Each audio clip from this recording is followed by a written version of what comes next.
So guys, today I'm going to answer one question that has been going through our minds for the whole Tournament of Power arc. Will Frieza win the Tournament of Power arc? And if he does, what can this mean for the future of Dragon Ball Super? Stay tuned.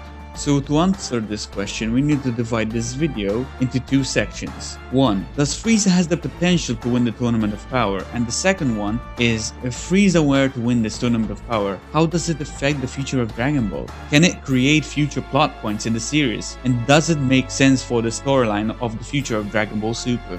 So as we all know, Frieza's not the one to meddle with.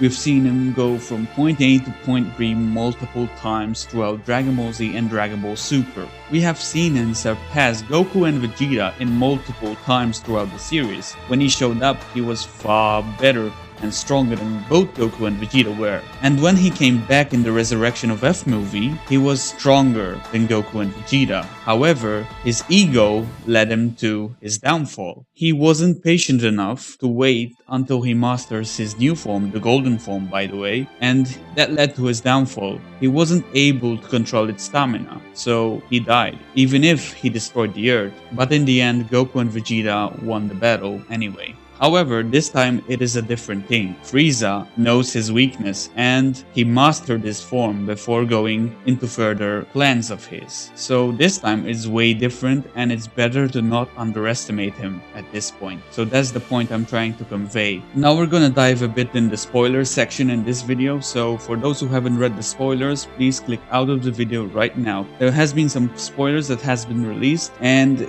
they're pretty important for this video. So in recent spoilers that has been leaked, Frieza is said to be betraying Universe 7 and making a deal with Universe 11 so that he helps them defeat Goku and Vegeta and the others and they revive him. Now probably this is not the way it's going to go down, since Jiren has his own wish anyway and he won't let Frieza do his thing. But let's say that Frieza does this, and obviously this means that Frieza doesn't have the confidence to face Jiren at this point. So we know that Jiren is far stronger than Frieza, and this has been seen from the episodes that Goku was facing Jiren and Frieza was just saying that he wants to let Goku take care of the business for him. So yeah, Frieza's not ready for Jiren at this point. And obviously there is no debate that Jiren is weaker than Frieza. To think that Frieza is equal to Jiren, you have to be out of your mind at this point. Like, Jiren probably can take fully powered Goku and fully powered Vegeta and Frieza together and still pull it off as an easy win. I wouldn't say easy, but it would be like 100% full power, I think. And if it would, he would still win probably, if they don't use something else like a trump card of theirs. Now, if we look at it that Frieza doesn't betray Universe 7, because spoilers has been wrong before, especially concerning Frieza, the final fight of the tournament can very well be Frieza, Goku and Vegeta versus Jiren, and this would be the climactic moment of the Tournament of Power, and it would be epic, don't get me wrong. But I think if this happens, it's either Frieza's going to deliver the final blow or Goku. There's no debating. Vegeta's probably not gonna get the final blow, even if I want him to, but he is not going to do that. Now, there is a slight possibility that Frieza is going to play his trump card on being like a double agent for Universe 7. This is a slight possibility, and that he's going to work with Universe 11, but then backstabs like Jiren or Toppo or Dispo, one of them, probably either Jiren or Toppo, and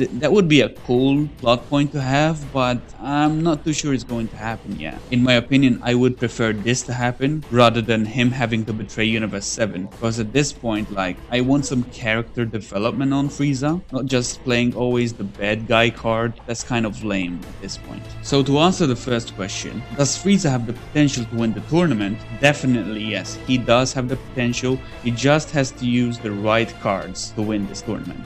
So now, moving on to the next question. If Frieza wins the Tournament of Power, how is this going to affect the future of Dragon Ball Super? Well, this depends on the writers, of course. But if they execute this right, this could be one of the best arcs of Dragon Ball Super. And here is why.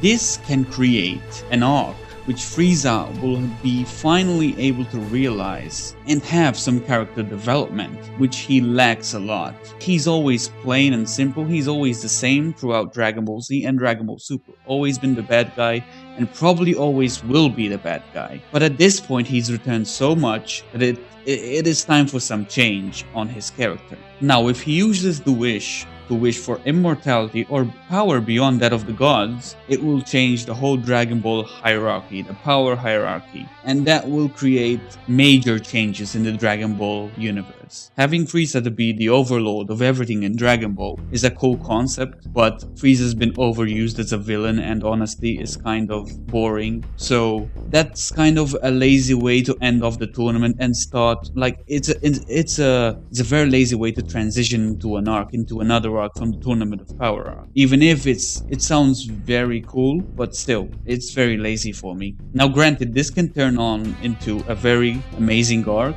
and can span from very numerous amount of episodes, but it just doesn't click on me. I mean, I don't like the idea at all. There is also the possibility for him to wish just for, to revive himself, and as time passes, he becomes more of a neutral character rather than a villain. Now, in my opinion, Frieza winning the tournament is a very interesting twist for the Tournament of Power. However, it depends on how it is executed. That's always it. It depends on how the writers will go from this point that we're at right now to the point where Frieza wins or whoever's going to win, and after. Will it have some consequences for the future, or will it be just like an arc thing? Frieza wins, next arc, that's it. Nothing happens that connects to this arc. It depends on how they execute it. If they execute it right, is going to be an amazing plot. Now, we got to keep in mind also that Dragon Ball Super is extremely Goku-centric at a lot of times. So the likelihood that Frieza is going to win the tournament is very minimal, and the likelihood of Goku winning the tournament is very high, like 70 to like 60%. Yeah, it's more likely that Goku will win the tournament. So we don't have to get our hopes up for Frieza winning the tournament, or Vegeta, or Gohan, or Android 17, which is obviously an impossibility at this point. So yeah, probably Goku's going to win, even if there is a lot of clues here and there and hints throughout the Tournament of Power. Like, Frieza hasn't done quite a lot at this point. So yeah guys, if you liked any of what I said, make sure to hit that like button down below, and make sure to comment as well as subscribe if you want more content from me. And yeah guys, thank you for watching. It's been Nightmare King. Have an awesome day.